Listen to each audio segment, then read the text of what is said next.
Hi, this is your host, Jeff Ragavin, and you're listening to Marketing Mix, where we hear from some of the most influential CMOs of today to discuss the strategies of tomorrow. Welcome to Marketing Mix. I'm here today with Brian Bushell. Brian is the co-founder and CEO of By Humankind. And By Humankind is a clean ingredient personal care brand on a mission to combat the global issue of single-use plastic waste. Brian, awesome to have you on the show. It's great to be here. Thank you for having me. So, Brian, you have a phenomenal background. You previously had co-founded Baked by Melissa, and you are now running By Humankind. And I think just to kick things off, that's quite a transition. So maybe talk to our listeners a little bit about how this came about. Sure. Well, I co-founded Baked by Melissa with my sister Melissa about 10 years ago and was CEO of that company for 8 years, or just a little bit over actually, and ultimately had to make one of the most difficult decisions an entrepreneur can make, which is the decision to fire yourself as its CEO. I think that companies need different things from leadership in different times in their evolution, in their cycle. And, once in a while you get this white horse founder that can lead the company from, day one all the way into a multi-billion-dollar company. But, the hard realization is to realize what you're good at and step away when the company sort of outgrows you. And so I did that. And it's one of the one of the decisions that I'm most proud of in my career so far. And I really didn't set out to do anything immediately right away next. I think when you're moving from one great thing to another, you kind of need to take a step back and sort of assess and clear your head and prepare for whatever that is that comes. And I took, a long trip actually, my girlfriend, and learned new things. And one of the things that I learned was how to scuba dive and spend some time Asia in parts of the world that I'd never been before and expected before going that they would seem, untouched by humankind. And in one of the places where we went to dive in this sort of middle of nowhere, small islands place, a couple miles off the coast of Thailand, we're about to dive off the back of the boat and our boat was surrounded by this mass of plastic garbage, things that looked somewhat new and things that I would imagine I would see in the East River, being a New Yorker, things that I see in the East River in New York, certainly not in this beautiful water next to this cliff. And I asked the dive instructor, what is this? And he said, oh, don't worry, we'll go around the other side of the island and it'll be gone. And that really wasn't the nature of my question. We dove there anyway. And that was day one of me learning about what I now know is a global crisis of single-use plastic waste.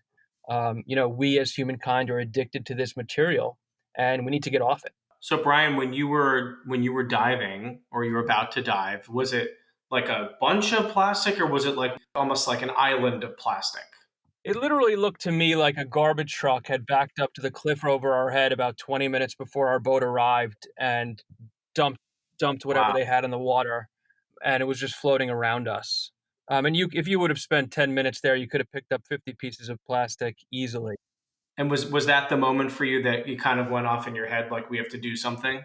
No, not exactly. But then when it definitely made me sad. And then when I went back to the hotel that night and I looked at some of the stuff that me and my girlfriend had packed with us, and it very well could have been floating in the water that day. And I said, geez, what only thing that makes me sadder than seeing that in the water is realizing that I'm part of this problem.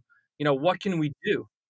And then, as I was just digging into the problem, it still wasn't a business, but I learned things like 1/3 of all the garbage in our landfills here in the United States comes from personal care products.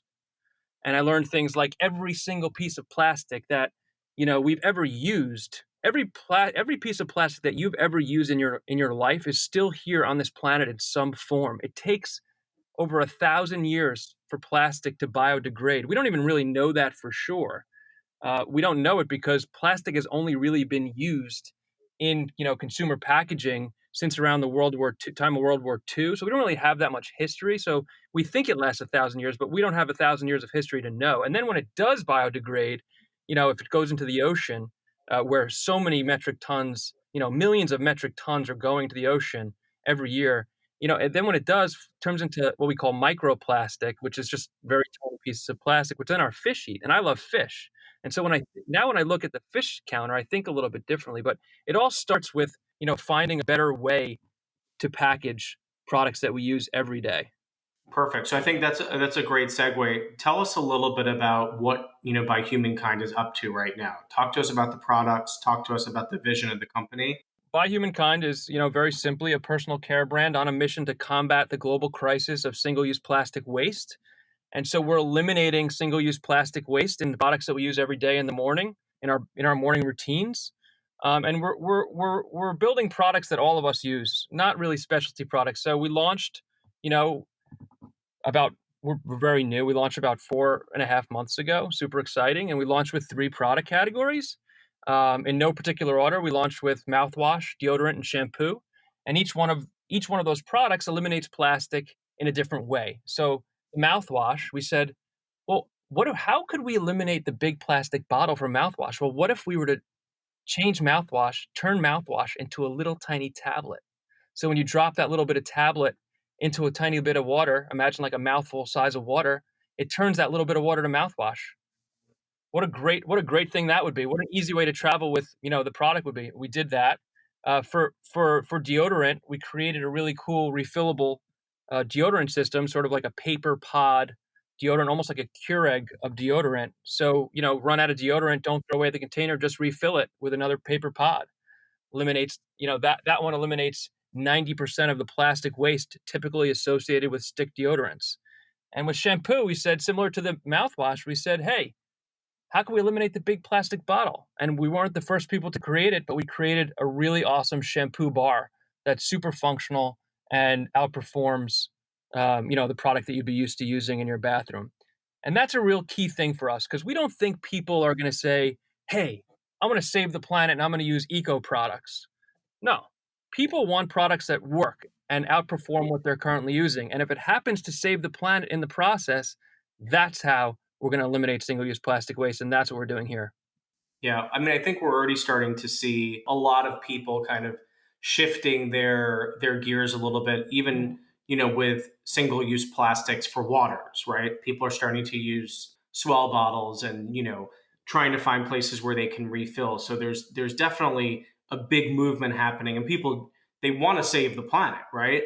Um, is there anything that you guys are facing right now from like a challenge perspective? You have these very cool products that work and are eliminating plastic. But what are some of the challenges that you're facing as a company, getting these into the hands of consumers? Sure. We're going against, some really big companies and some big brands that have been commonplace, in our homes since we were born with tremendous brand loyalty of just what we're used to and companies that spend, tens of millions of dollars marketing those products to us.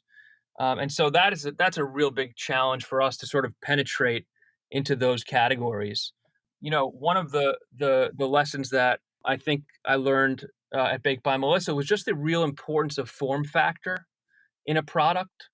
And so, like with Baked by Melissa, we didn't create the first cupcake, but maybe we did because before us, cupcakes, if you needed to cut it with a knife to eat it, is it really a cupcake? Or maybe it's just a small cake. So we made, the first bite-sized cupcake, which is a form factor change.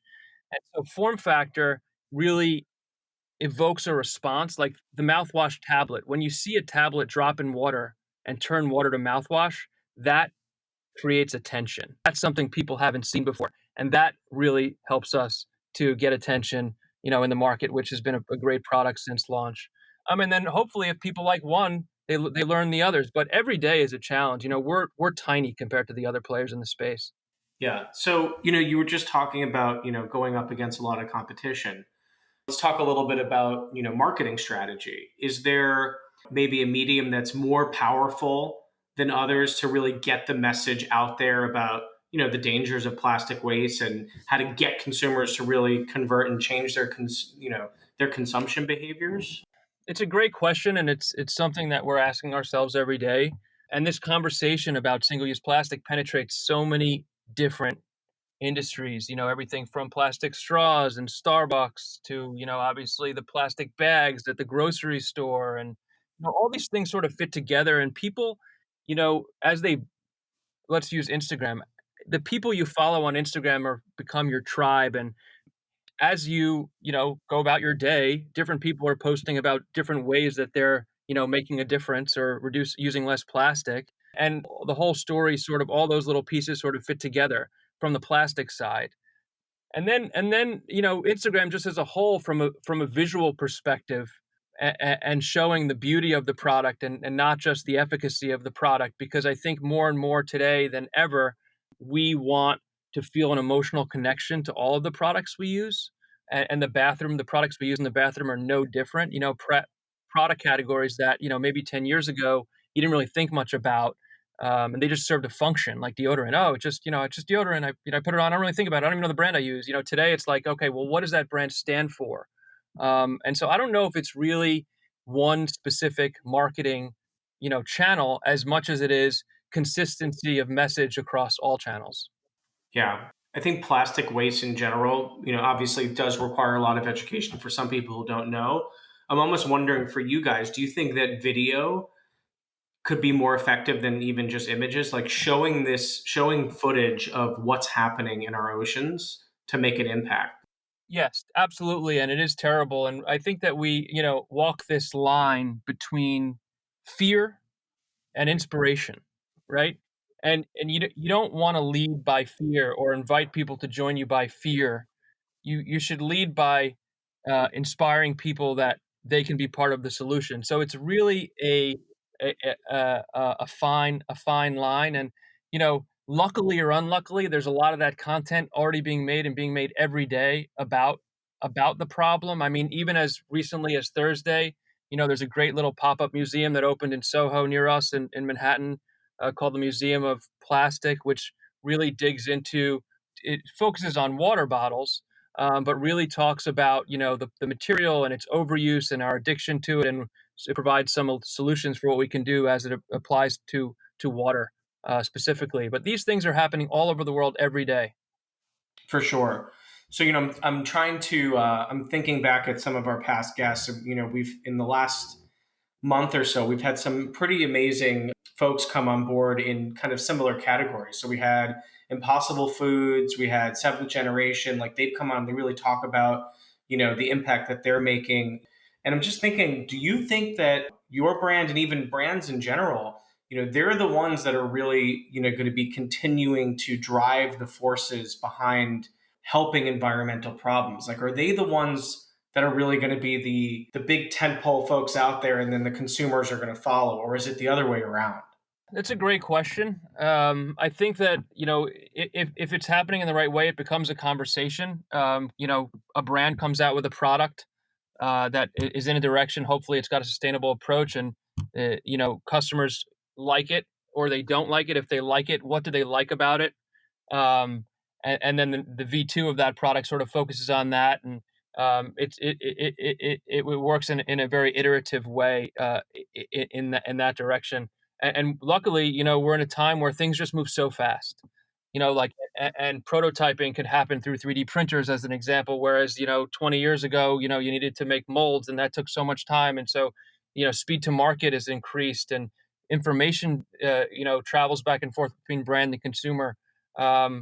So much, and we're able to so much quicker, and we're able to see trends so much more easily through data that's around, and artificial intelligence makes that so I don't know if it's one or the other as much as it is people. So, there was some recent news that came out in the last couple of weeks. Companies like Coca-Cola and P&G are basically partnering with the WWF to essentially come up with solutions around plastic waste. How important do you think the collaboration between private and public sectors, to really help the environment and, clean consumption? It's not only important, it's essential, uh, Hmm. because you know some amount of people will always do what they're allowed to do, and so it's the responsibility of governments to sort of set those guidelines or those out of bounds areas. And companies, bigger companies especially, will a lot of times seek profit at all cost. And in terms of plastic has become this sort of or single-use plastic has become this epidemic because it's so cheap and so functional and so available. And so, when governments say, or municipalities say, "Hey, no more single-use plastic bags anymore at the grocery store or anywhere for that matter, or if you want it, you gotta pay for it," that's very impactful because that requires a change in behavior that without that change wouldn't happen, or it would happen a lot slower. So it has to be a team effort. And even us, you mentioned some great other brands. You know, this is Mhm. not a we win, they lose, or they win, we lose situation. We welcome conversations with other brands, and we aim to share information because, you know, we will win together or we will lose together. And we, the small companies that are, pushing the envelope on what's possible from a product perspective, are still the minority. And there needs to be more of us. Yeah, and I think just talking about how valuable consumers are as well. In my mind, I'm thinking about this. Local micro influencers are probably key here, especially with Instagram when it comes to global issues. Like, how are you guys thinking about this, and how are you guys thinking about tackling like getting folks who really can influence their communities, in a smart way, kind of standing behind your products? It's mission critical. Everyone's an influencer to the extent that you're willing to share your life through social media. Like, yeah. You're an influencer, regardless of the number of people that follow you. And if you're willing to, take your followers into your bathroom and talk about, what you're using and why, then we support that. Um, there are some really great big celebrities, A-list celebrities that are out there, speaking out on behalf of this. You know, Giselle is a very outspoken, person in this area.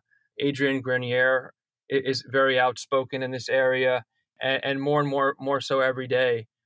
And that, by definition, influences others who influence others. And so, just in the last, so that story I told you at the beginning about learning to scuba dive and then ultimately learning about plastic through that was about 2 years ago. Um, and around that time, I set a Google alert for myself around certain terms like single-use plastic. And I only got one article a week max, at the beginning of this exploration, this journey of building these products and ultimately building this company. Whereas today, those keywords are generating 10 or 12 articles a day. And so that is a tipping point, hopefully, where we're going from the minority of certain micro influencers or certain people or certain celebrities to, hey, this is the new standard. If you're not doing it, you're being irresponsible. Let's go. And that's happening today, and change is happening now.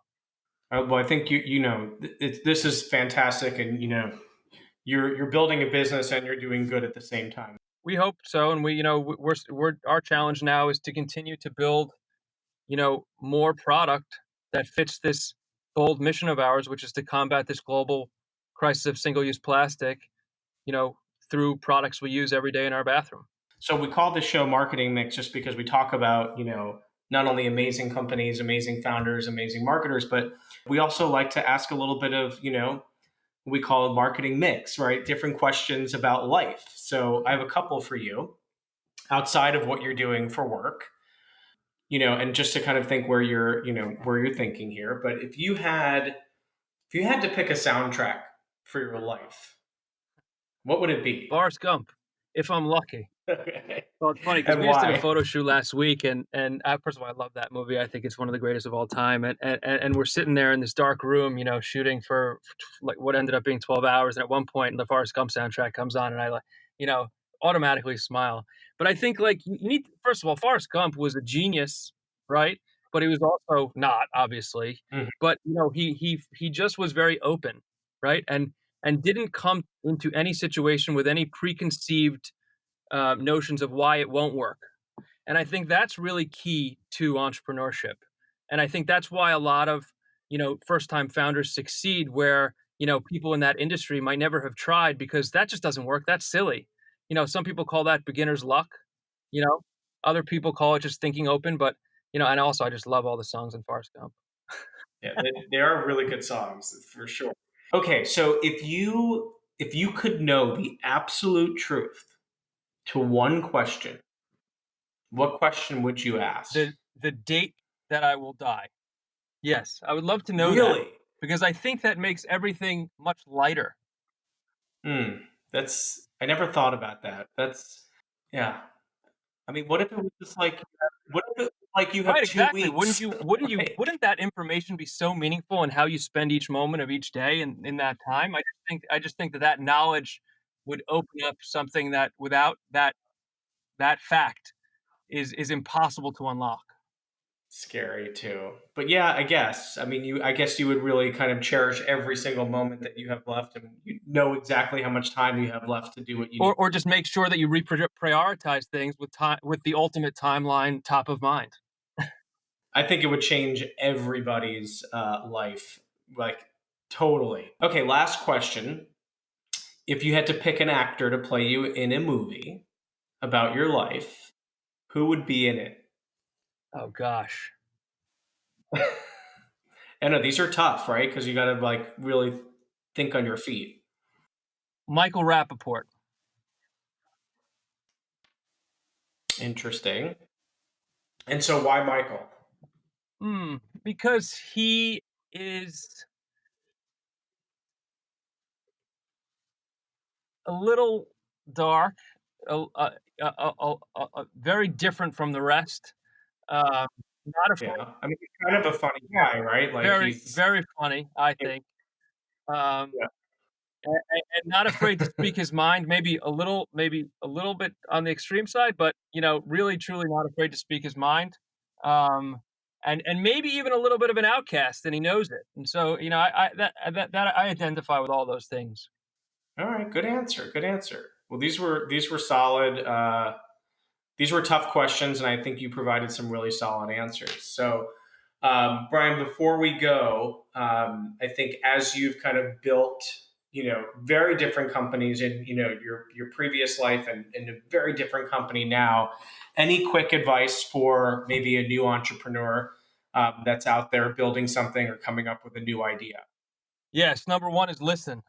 I think so much, of an entrepreneur is at the beginning, at least, is just telling people how it's gonna be. And that's great, but, as you're having those conversations, make sure to be open to what the response is because ultimately, some of those people, maybe not all, are the people that are gonna have to buy into what you're selling in order to be successful. That's number 1, for sure. Number 2 is you don't really need to have the answers.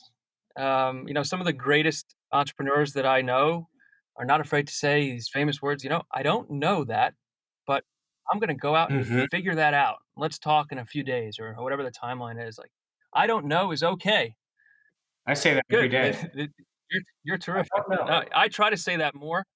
I think those 2 Yes. things really open up the ability to shift, whether it's a priority or shift direction or, the ultimate is the word, pivot is this word that we hear all too much. But there are tiny pivots that are happening every day in companies that aren't called pivots. They're called listening, uh, and adapting, Yep. and that's essential. Some of the greatest companies, Slack, for example, right? Slack didn't start as Slack; it started as something else that the founders almost gave their money back, and then they said, "Huh, let's try this," and then this turned into one of the most fast-growing startups in the history of humankind, using the word of the moment. No, it's absolutely true. I mean, pivots really are just reactions to, you know, either making a mistake or perfecting it, making it better. Totally. And by the way, those are pieces of advice that I try to give myself all the time too. Awesome. Well, this has been great, Brian. Really appreciate you coming on the show, and love what you guys are doing, and we'll be watching you and wishing you the greatest success here. Terrific. Thank you so much for having me. Thank you for tuning in to Marketing Mix. We hope you enjoyed today's podcast. Be sure to share and subscribe. Until next time, take care.